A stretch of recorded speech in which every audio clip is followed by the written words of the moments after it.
raise your hand. Aye. Aye. Aye. Okay. Next item is payroll warrants for number 1044. Are there any questions or do we have a Move we motion? accept to- Move we I accept had them. one.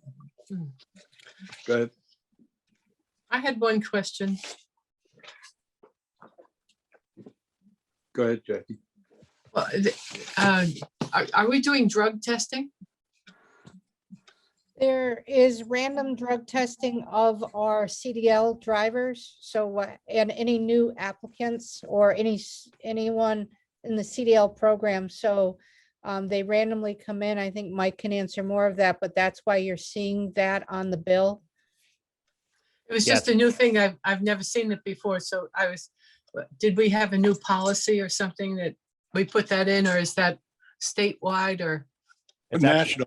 It's federal, Jackie. And Okay. we've been doing it for quite some time. I think the vendor name might have changed or something. I think it's the same company, but I think they changed hands. Thank you.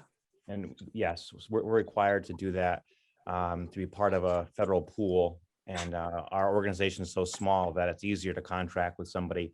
And they do the randomized pull dates and the testing, and they come right on site and do their drug screening right in the parking lot, and off they go. So it's convenient for the employees and for us.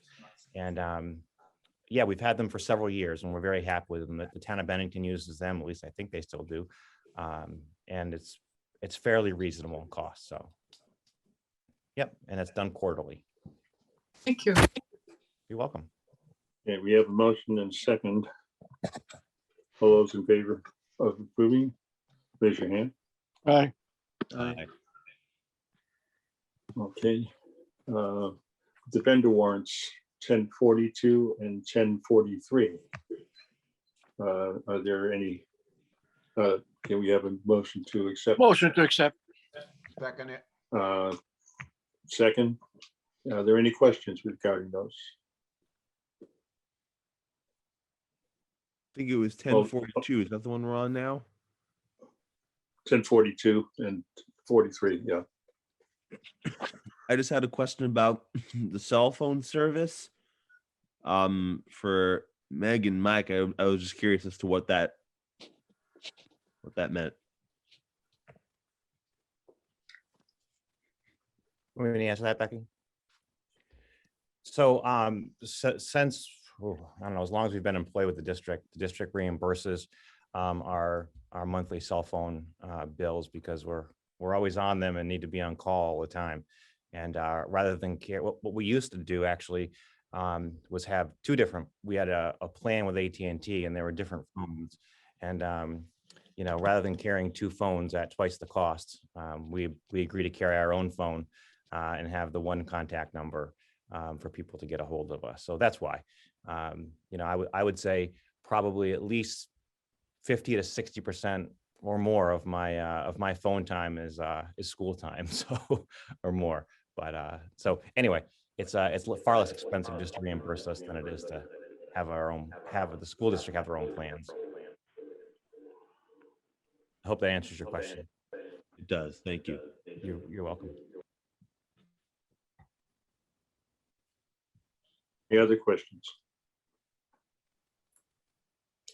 All those in favor of accepting the vendor warrants 1042 and 1043? Raise your hand. Aye.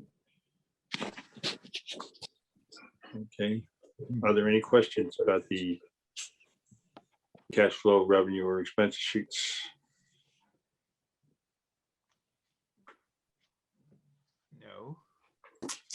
Seeing none, we'll move on to the report from the Education and Facilities Committee. We had a very productive meeting, and if you see in our minutes, Edelson wanted to add a educational agricultural program, and we discussed that quite at length. And the the bottom line is that we're going to, for both of these things, the feasibility of renewable energy and solar, we've put these both on the same route, and that is to ask our counselors to make a study and ask them what the how many students would enroll in these programs. And unfortunately, we put this all on Meg. So that's about the bottom line. And we wanted to meet again in every month. And the next meeting would be in, let me see here, June 14th. And personally, I would like to change that time. I can't make that time myself, but we can discuss it at the end, maybe, and just among the members, and see whether it's feasible to do it after our meeting rather than before our meeting. Any questions? Jackie, I understand you're the chair now of the Education Committee. Yes. Congratulations on that. Well, thank you. I was not able to attend the policy or the Ed Committee meeting, but I did read the minutes and spoke with Meg afterwards. And if the board doesn't mind, I'd like to make just a couple of comments on some of the discussion points. Although I wasn't there for the context, so please excuse me. You know, sometimes just reading notes is difficult. So I think Meg already addressed that in the past. We had an agriculture program of various forms, if you will, over the, I mean, this is my 20, God, I'm afraid to admit this, but 22, I think my 22nd year at the tech center, maybe a little bit longer. So please don't quote me on that, but there have been various ideations of the agriculture program. For those that have been around a long time, you probably remember Dick Lutz, who ran the program for a long time out where culinary is. The kitchen used to be the greenhouse, and the culinary, the cafe used to be the lab, and the classroom was the classroom. And we're going back probably 15 years at this point. To give you an idea, it was poorly attended then. It had okay enrollment, but not great. A lot of infrastructure problems on the campus. Those rooms were never really designed to be a greenhouse and a lab. If you ask the daycare, they were often flooded out with water and mud and whatnot because of the greenhouse flooding downstairs. So anyway, it makes a better kitchen. So we abandoned the ag program for a while. It was kind of reintroduced several years ago through a grant program with the state. It was called an innovation grant, and we applied for that and did receive funding for that program, or for about a year and a half, 2 years. I'm sorry, 2 years. And I'm doing this all from memory. I don't have this written down. So we received a startup grant. We purchased a greenhouse and tools and equipment, and tried to hire an instructor time and time again. I think we went through 2 or 3 instructors at least. If you see at the middle school, the greenhouse that's up at the middle school, that was ours, I guess. You know, and the tools and everything have been sort of just given to the middle school to utilize. We didn't want to get rid of things, and it didn't work out despite trying over and over and over again. And, you know, and that was kind of that wasn't just an ag program. That was agriculture, floriculture. It was sustainable farming. You know, it had a lot of different components to it. And as I recall, I think we begged the counselors, and I think there was 1 or 2 students in it. And that was it. So, you know, over the last several years, we've kind of focused on expanding programming we already have and adding pieces, adding more components to the programs we have, and increasing the quality of the programs. And I think that from the notes anyway, I think that TJ kind of hit on that. I think that's about hybrid programs like agriculture, horticulture, farm to table, tying other classes and things like that. And that's sort of what we've started to done. You know, we've added pieces to it. So for example, you mentioned energy and solar. By itself, you know, I don't see those programs being a sole standalone program. I see those as valuable, really valuable add-ons to current programming that we may have. Because as everyone knows, our budget say is only, I couldn't say my hands, this big. It's not going to get this big. And so what we found is by adding more programs, we're just watering down the number of kids we have, splitting it amongst, all these different areas.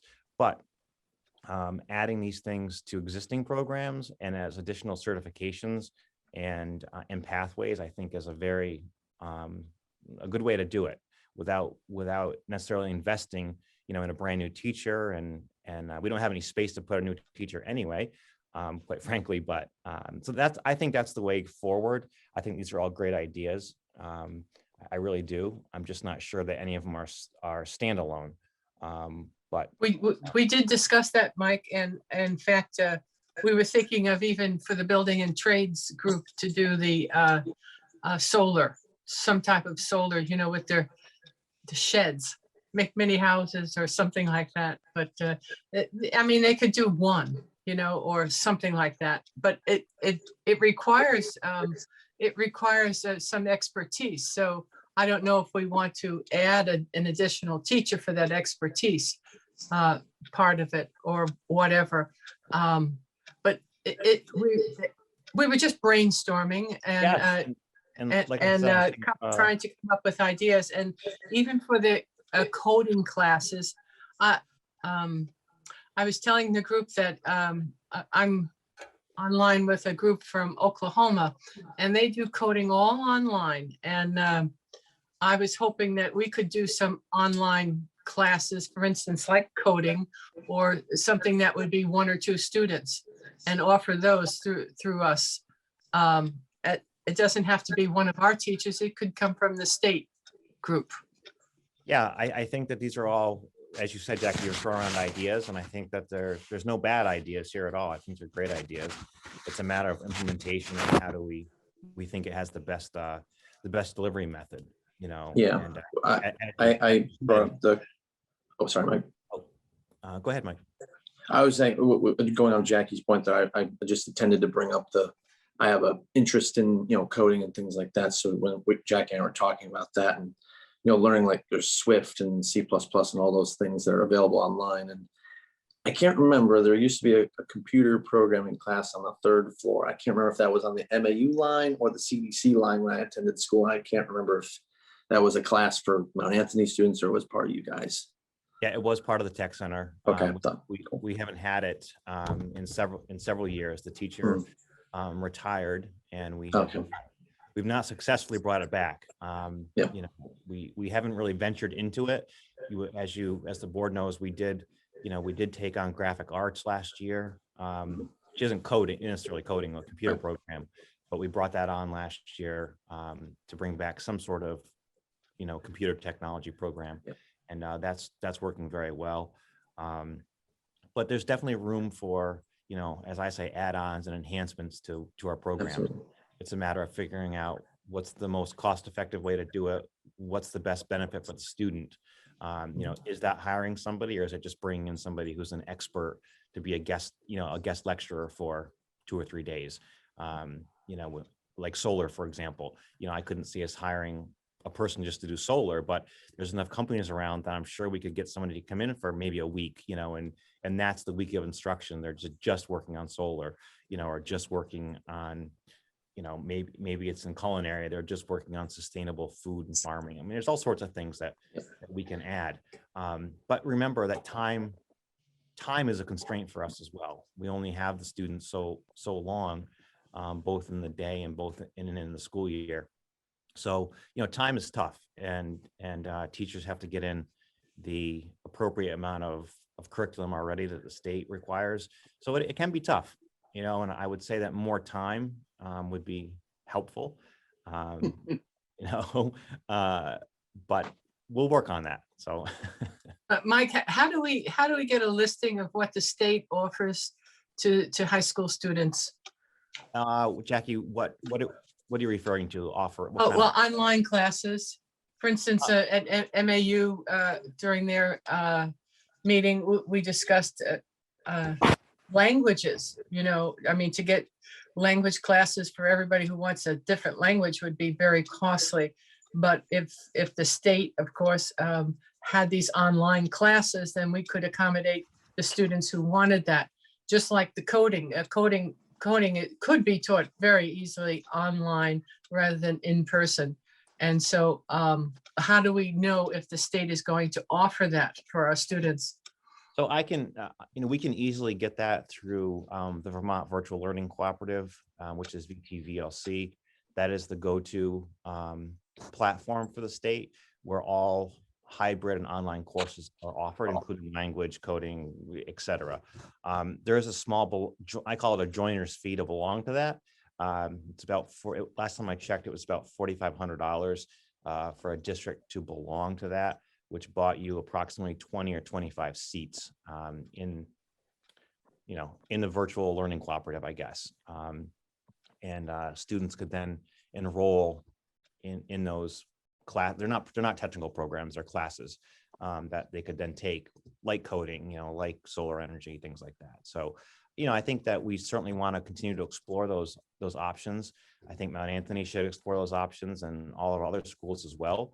And circling back to time and scheduling is the problematic factor in all of these equations. So Yeah, and maybe we need to ask the Vermont Learning Group, Virtual Learning Group, if they couldn't offer night classes in these subjects for kids who wanted to get ahead and do their thing. Often in the past, we've talked about a school, that's from 7 a.m. to 4 p.m. So maybe this is a 3 to 4 p.m. class, rather than an in-school time class. sure. Now, I do know a lot of the classes are asynchronous, and so yeah, it's a great idea, and we can get you the list of it's a whole catalog of courses. It's a lot. I would say there are probably hundreds of classes and courses in there. Well, even just a link to it, but we'd also have to send out feelers to the group and to see how many would want to. Yeah, I mean, because $4,500 is a lot of money. Right. I thought we paid that anyway. Not Or did it- anymore. Oh. We had an instructor that was part of VTVLC, but he's no longer with us. And so we're not offering any courses on VTVLC. So it didn't make any sense to pay to pay that fee. So would we have to wait until next year, or could we fit it in this year's budget? I'd have to look, and I'd have to talk to them and find out what Right. the billing cycle is. I was just wondering, and the viability of this is just so great right now, coming off of online classes, that I think kids would be more amenable to having this type of instruction. I could be wrong, but I was working since November with a group on robotics. I think I told you about that before, Mike. And these were 11 and 12-year-olds, and they were programming. Of course, they were using a type of Java that allowed them to program their robots. But this year we're hoping that they would learn Java, and it's not that hard. Right. If you Leon. I did put down for those who are online in the chat window, I did put a link to the Vermont Virtual Learning Cooperative, which you could click on, but I can also send it out in an email. You could probably spend hours on there looking at what they have available. So, but before the next board meeting, Jackie, I will contact them and find out more details. Thanks. Leon, got a question, comment. Can you Are hear there me? any other questions for the education committee? Yes, can you hear me? Yes. Yes. Leanne? Okay, I just wanted to say, one of the things and I missed part of the education committee because I was late, but we had said we were going to try to do a lot of things in the form of the enrichment class. Generally bringing everybody like in the 9th grade or 10th grade in, and they get a sample of a whole bunch of things. And it's my understanding that wasn't limited to certain things. It was supposed to be that we supposed to take a look at whatever was out here that we needed to bring in as a feeler to give the students a sample of it, so that then they can go and venture out into the rest of these things with the numbers. So we knew what we had, and that's how we were starting to draw students in. So I'm just saying that we don't want to forget about that part, but then we know, like Jack is saying, right now, it's to our advantage to try to get a whole bunch of kids and so forth on an online, inline, whatever it is to take to get them. We can't hold back anymore because we got virtually the ability to do a lot of things in some form or fashion. We just got to change. Yeah, and Leon, that's a really good point, and I'm gonna speak about it briefly in not the exact topic, but in my superintendent's report about, you know, the state's new requirement for us to, which is called education recovery planning post-COVID, and it talks about things just like what you're referencing. So I think we're on the right path to do that. We're just going to need the cooperation and understanding of all of our sending schools that we have the ability to offer these components. And, you know, that's where it takes flexibility from the sending schools to allow students, all sending schools, to allow students to come to the tech center and perhaps spend more of their day with us, whether that's virtually or in person. Thank you, Mike. Any other questions or comments? If we can move on to the policy committee then. The policy committee met on May 3rd, and I was elected chair. And Asher I thought we would be great to have an assistant chair or co-chair. I mean, not a co-chair, but an assistant chair, in case if I'm out and we start to need to train other people in the following up with certain things in the leadership role along those lines. We as you saw in the minutes, after being elected as the chair, I covered some of the basic things in terms of what we needed to go through in managing policies, and that's all written. And we set some items for the agenda next time to discuss several policies of interest, and we would need everybody to look at those 3 policies that we put on: policy 1000C and policy 5065 and 2200C. These are some that we would want everybody to read and understand why we have these things and how they affect administration and how it affects the board in terms of distribution of policies, because it's just as simple as we think it is until we read and understand the impact on the tech center, the teachers, the students, and the community, and the regulations that we're required to hold ourselves to in these particular policies. So I think it's going to be a good learning lesson for everybody to start out doing those things. And then we're going to have another meeting on June 7th. That was what we did. And thanks, Leon. Yep. Are there any questions for Leon and the rest of the committee? Well, one of the points that we discussed at that meeting was how maybe the teachers haven't looked at the policy things on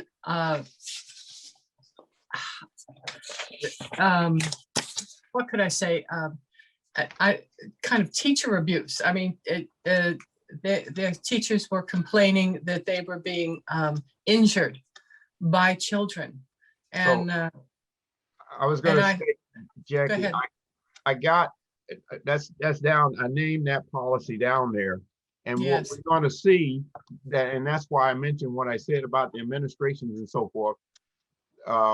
They have a role in the policies, and the superintendent director has a responsibility every time the policies come out to review these policies with staff or teachers.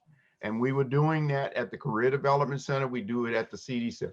So everybody has an opportunity to see those. What we'll be discussing is the essence of the policy and how it impacts whoever's have an interest out here and whether it's going to change or not. That's what the policy addresses.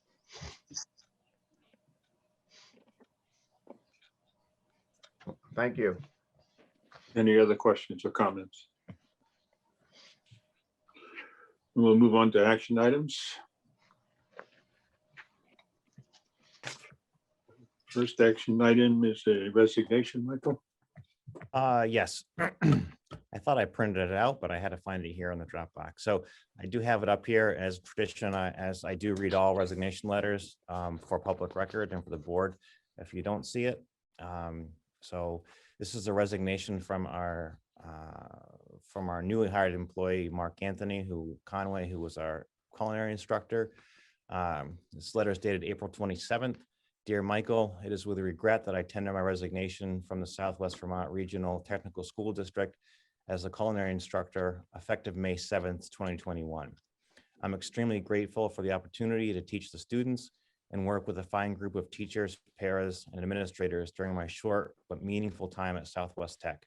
I sincerely wish you all continued success in all that you do. Sincerely, Mark Anthony Conway, Executive Chef. So I ask that you accept his resignation before we move forward, and I'll let you know what the plans are. I'll make the motion to accept the resignation. Second. All those in favor? With Aye. regrets. Okay. Okay, superintendent, let's see. Chairman's report. I really don't have one. I think we're going to move on to the superintendent's report. I think that the fact that the committees are starting to meet, we should at some point in the next meeting pull together the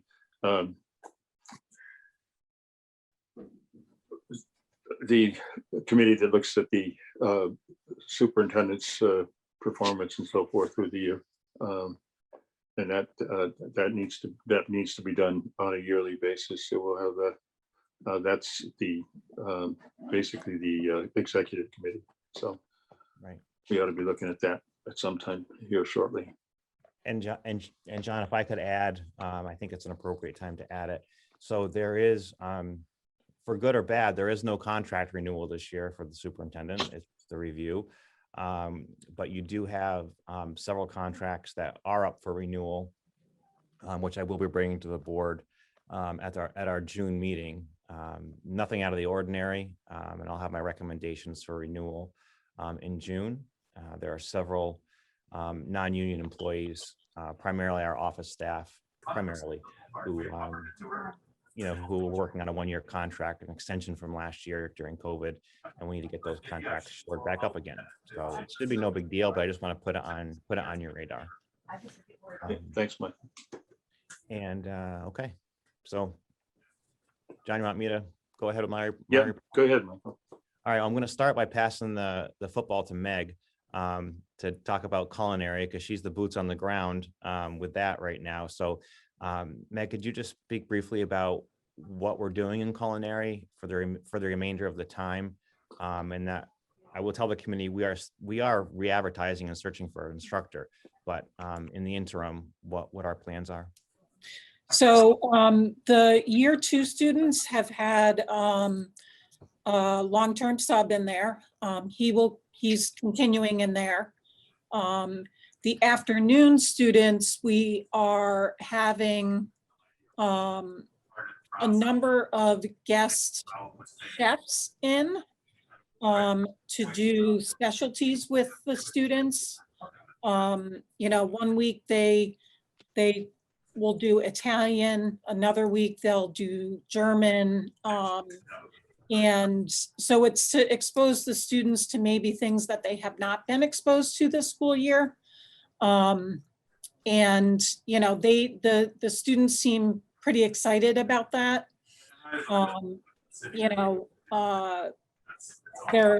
We're looking forward to, branching out with community members and having them in as guest chefs. And who knows, maybe that will spread the word about the opening too. Okay, thank you, Meg. If you could just check your your mics, if you've got background noise, if you could mute your yourself. If not, I can mute you all, but that's sometimes the background feed is really makes us all hear stuff. But it sounds good now. So thank you, Meg. You know, the nice thing, if you want to call it nice, I guess, is that there's not a lot of time left in the school year. It may seem like there is, but there's, you know, there's maybe what 20 some student days left in the school year, approximately. And we looked at today, May 10th. That means there's only 4 weeks left of teachers being, you know, in the building too. So it's the year has come and gone very quickly, despite all the challenges that we have faced this school year. And you know, I think that we have, and I've said this before, so it's worth repeating. I think we've more than met the challenge this year of dealing with a school reopening and COVID. I'm not judging any other school district's plan or opening or closing. They're all different, and everyone has their own logistical problems. So I'm not casting a net on any, you know, casting a shadow on anybody across the state. I just know that our Southwest Tech was able to pull together, and as you know, stand up a whole transportation program, sending buses and vehicles all over the county, almost of the country, all over the county, picking up students on a daily basis for months on end, and you know, dropping them off out front, following all the social distancing protocols, you know, doing all the screenings and check-ins, and you know, it's detracted a lot from what we normally do, but it just became part of the daily routine, quite frankly. And does that mean that, you know, we'd be looking forward to keep doing it? No, but we felt that we had the resources to do it this year, and the drivers and people wanted to do it, so why not do it?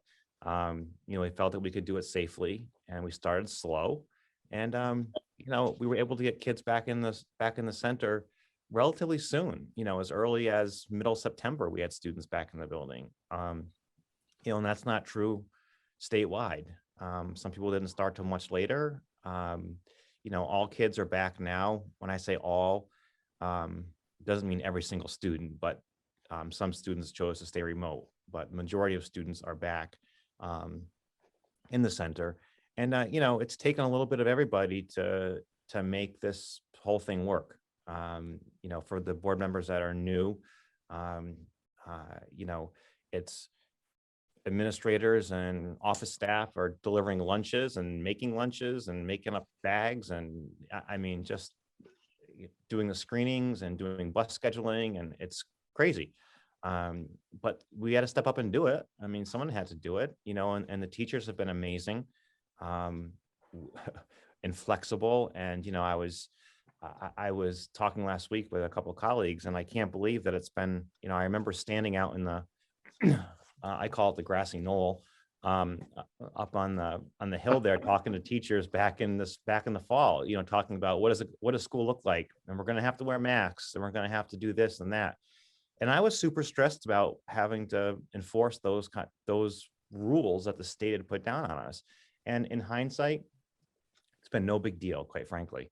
You know, it was a lot of anxiety over, I won't say nothing, but a lot of anxiety on my part. And everyone just stepped up and did what they had to do. And we've had very little to no problems this year, with mask compliance, social distancing, you know, even keeping the bus windows open when we had to, and it was cold, and yeah, there were complaints and things like that, but everyone shifted and did what the center had to do. And I can't say enough how proud I am of the accomplishments that we've been able to do this year, in this very odd year. And I think students have appreciated it. I think the community's appreciated it. I know the boards appreciated it, because I came to you in August saying, I'm not sure what we're going to do. You know, here's my loose plan. And, you know, it came together with the help of many people. So you know, you should also be very proud of what the center has been able to accomplish this year. under really tough circumstances. And, last week was Teacher Appreciation Week. And as I told the staff, thank you's not enough. I don't know what I can say or what I can do to express the amount of appreciation for what they've done and what they continue to do until the end of the school year. We're still operating in an enhanced mode, even though we don't have to. Screenings are still happening. I wouldn't say it's as rigorous, but it's, screenings are still happening, and they're happening at the classroom door before kids come in, and teachers agreed to do that, and no one says we can't do it. It's just we don't have to anymore, but we feel that it's important. And, there's still cases of COVID going around. I mean, it's not gone. We're edging towards, I think, a plateau, but there's still cases at school, and just a couple weeks ago, there was another a confirmed case, and, we dealt with it. It's fine. And we moved on, but it's still happening. So, for those who are listening, I see Cat TV is on and on with us, and a couple members of the public. COVID is still a real thing. It's still a challenge for the schools, and we continue to follow the guidance the state puts out, and do the best we can. And to tell you that we're not looking forward to June 11th would be would be lying to you. I think everyone's ready for a break, because everyone's pretty taxed, and whether you work in education or anywhere else, I know people are pretty sick of all this. So anyway, that's, for staff who watch this later, again, I can't say thank you enough for what everyone does. So thank you. On the radar, I want to talk about quickly our awards banquet, our annual awards banquet. Will be Tuesday, June 1st. It's going to be different again this year. Last year it was completely virtual, and there was a lot of good feedback about that. This year is a transition year. I can't fully host an entire room full of people yet. I just can't. And some people want to have the big banquet at the Elks Club and do the whole thing, and we're not there yet, unfortunately.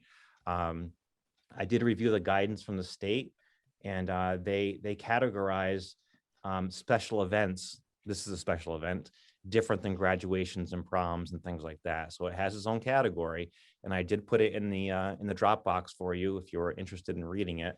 But there's one section about special events, and it says school-sponsored events and extracurricular activities such as sports, theater, etc., may occur in accordance with our guidance. Schools should use virtual methods to broadcast these events, which we're going to do. So it'll be live broadcasted again, and it'll be recorded. It'll be students only. We'll host at the school this year. It'll be in the atrium. Not the most ideal place, but the committee has some pretty special plans to honor the students. And hopefully next year we are back to normal, if you will, where we all get together and have a nice meal and talk about the accomplishments for the year.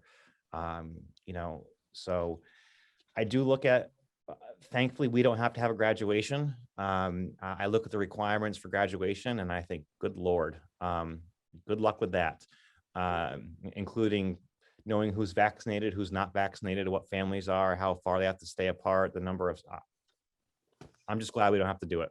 The awards banquet's bad enough. When I say bad enough, just a plan. And, but the committee's doing a great job on that. There are about 40 recipients this year of various awards. For those of you who are new, there are generally 3 or 4 categories of awards. There's technical excellence, which is kind of reserved for the very best of the best. Those students have less than 5 absences. They have a 90 or better in their technical program. They're right up there. Then we have special recognition, which are students who may have not reached the bar for tech excellence academically, but they have performed in some exceptional way in their program, and they're also recognized. There are several scholarships that are given out, including visual arts, culinary arts, legal studies, There's about 8 or 9 scholarships that are given out to students. There's National Technical Honor Society. There'll be new students inducted into that this year, which comes with a whole host of benefits with that as well. And then there's a Superintendent's Award, which is reserved for one student only. Those students are nominated by anybody at the school, faculty, staff, doesn't matter who it is. And that student, you know, they may or may not meet criteria for other awards, but they've performed in some very exceptional way that warrants special recognition from the superintendent. And the nominees from that, I gotta tell you, are sometimes very hard to choose from. The stories and the backgrounds that some of our students come from are very challenging. And I read some of the things that are submitted, and quite frankly, some of them are heartbreaking. And I can't begin to imagine, if that were me, how I came to school every day and performed in a really exceptional way in my program. When I left school, you know, everything was in disarray in my personal life. So, you know, we see these behaviors and things at school, and there's a reason for them. And, you know, for students to excel is really exciting. And I look forward to giving that award every year. And sometimes I have a hard time picking who it is, quite frankly. And this year there's a few nominees, and I have a hard time picking. I've already picked, and I know who it will be. No one else does, but I do. And I'll be proud to give it to the student. I really will. So that's coming up on June 1st. And the last thing I want to touch on, because I want to be cognizant of we're coming up on 45 minutes and cognizant of our hour board meeting time, is what the state is requiring of us to do in the next 40 days, which is going to be a challenge. However, we have to create what's called a Vermont Career Intentional Education Recovery Plan. All schools have to submit a recovery plan to the state. Ours will look a little bit different than that. And I want to tell you the things that we have to focus on over the next year. The document is 17 pages long, to give you an idea of what we have to fill out. That's before we start typing in it. That's just 17 blank templates. So it's going to be a challenge.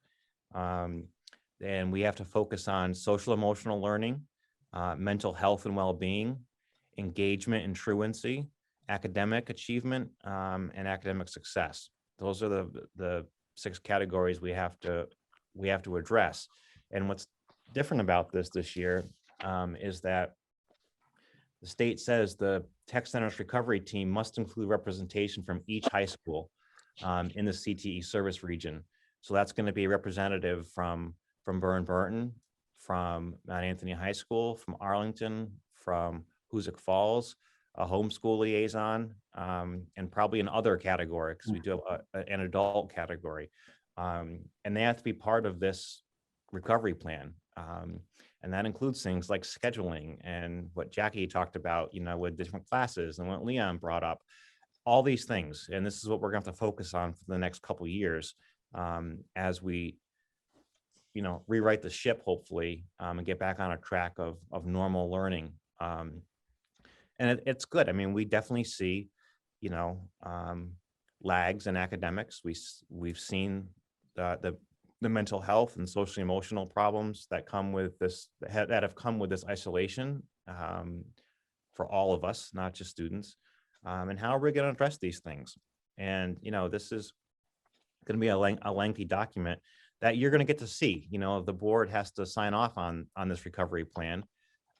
You'll get it in advance. Like I said, we have about 30 or 40 days to do it, which isn't a quick turnaround, but we're kind of used to that. So, you know, I know this just came out, Meg, on Friday, I believe. Friday afternoon, here's the recovery plan. We knew it was coming, so I don't want to say we didn't know anything about it. We did. We just didn't have the depth of it until Friday afternoon.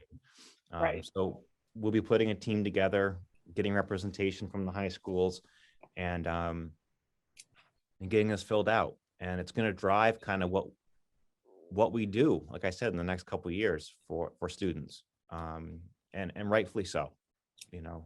But So that's what's coming, and you'll get to see that next month.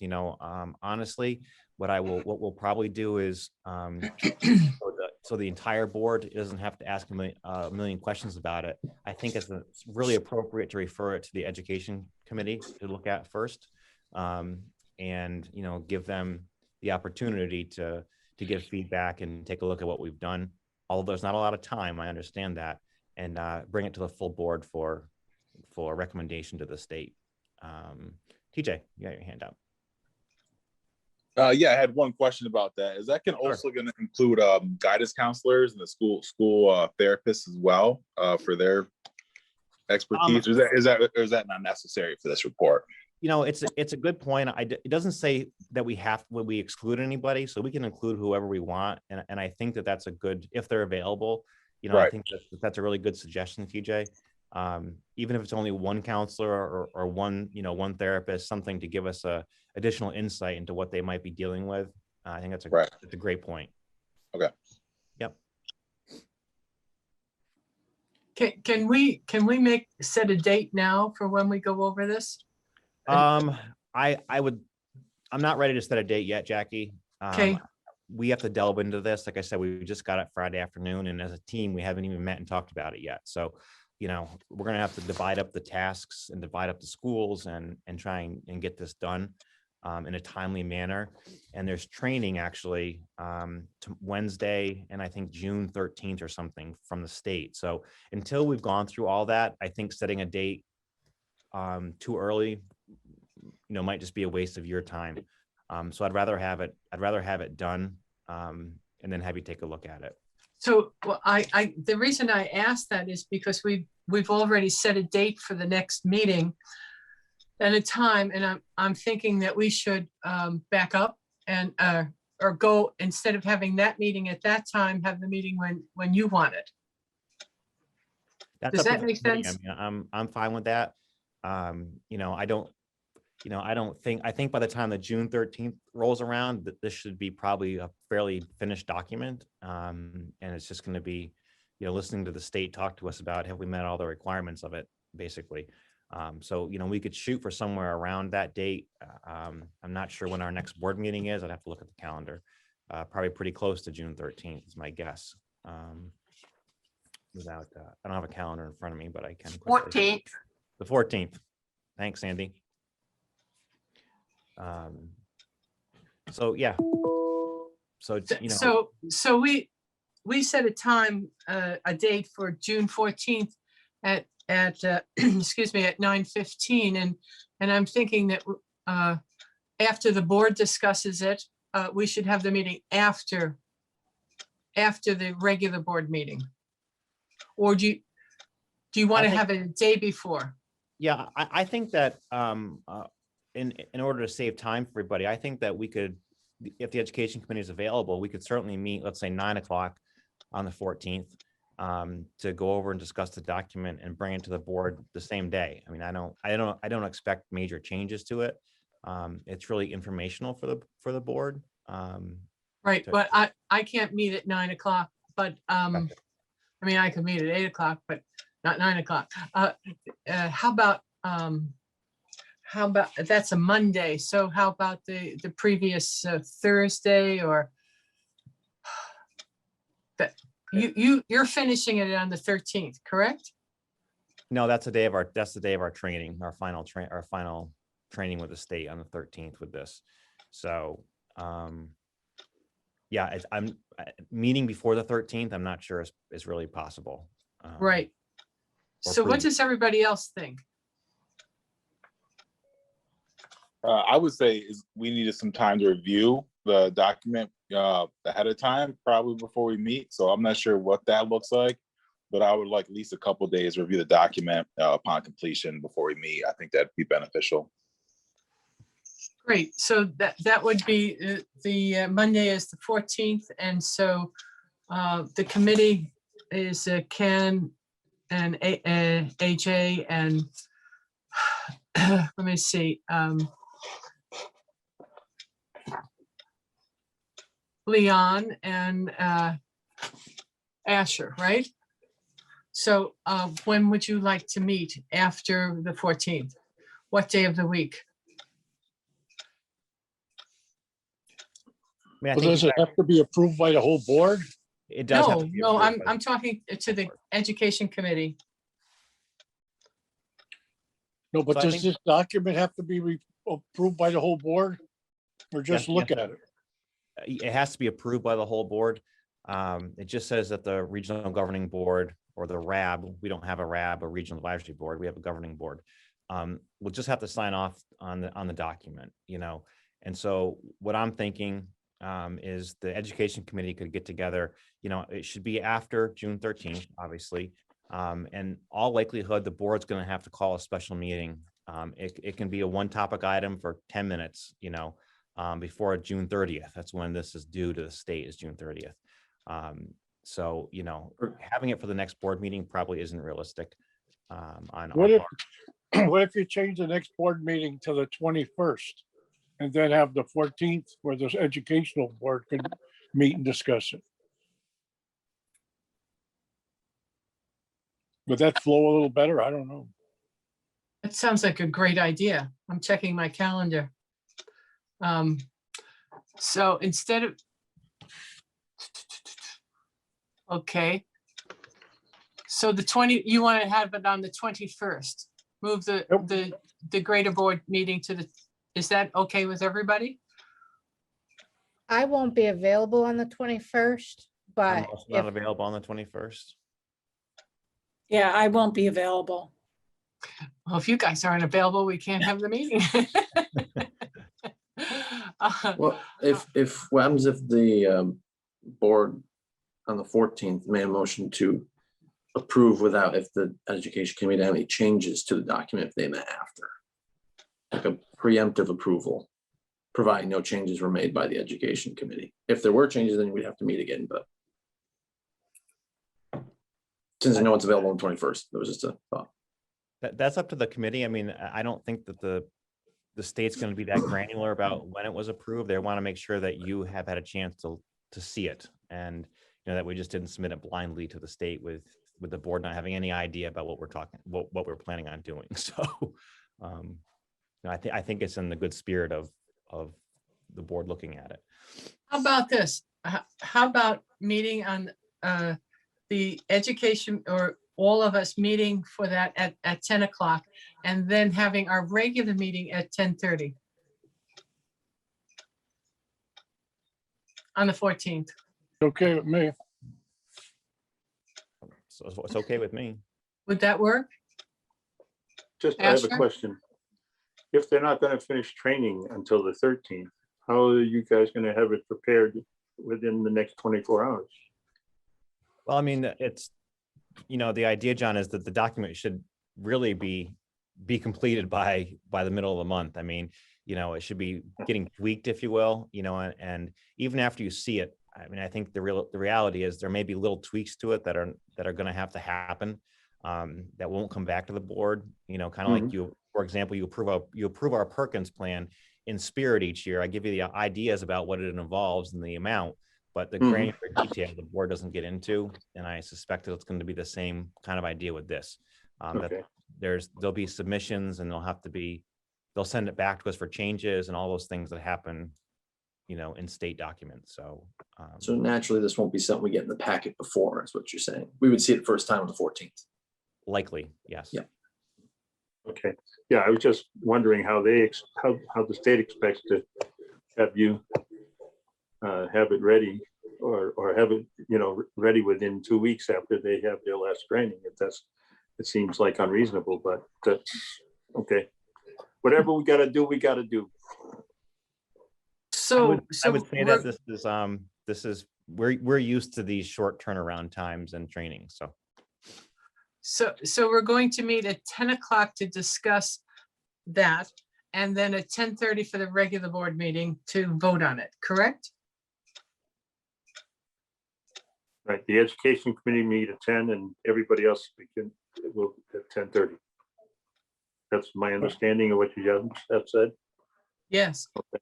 Sandy, Is you that have that? okay? It's fine with me. Okay. Sandy, you have that? I hear it. Thank you. Okay, Anybody object? I just want to make sure Okay. there's a couple callers, Fran and a number I don't recognize are muted. I just want to make sure they're okay too.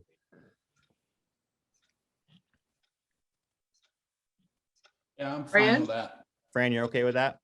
I'm fine with that. Okay, Yeah, this way we have it starting at 10 o'clock anyway, which is our regular meeting time, but preempting the regular meeting time with a half an hour of discussion. And could you send us, how fast can you send us the overall plan on that day? on the 14th, Yes. Mhm. I can simply email it to all of you. I mean, I can also do once we're on our meeting, we can do a screen share and you can see it that way as well. And Okey doke. multiple ways you can get it. And, do I think you're going to see all 17 pages of it? Probably not. Depends on what we fill out. I just don't know.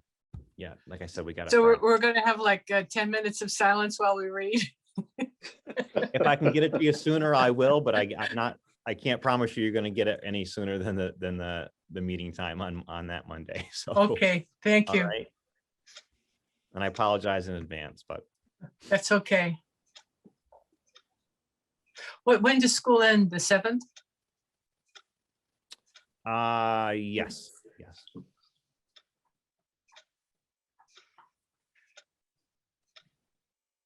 John, that's all I have for my report. So, all right.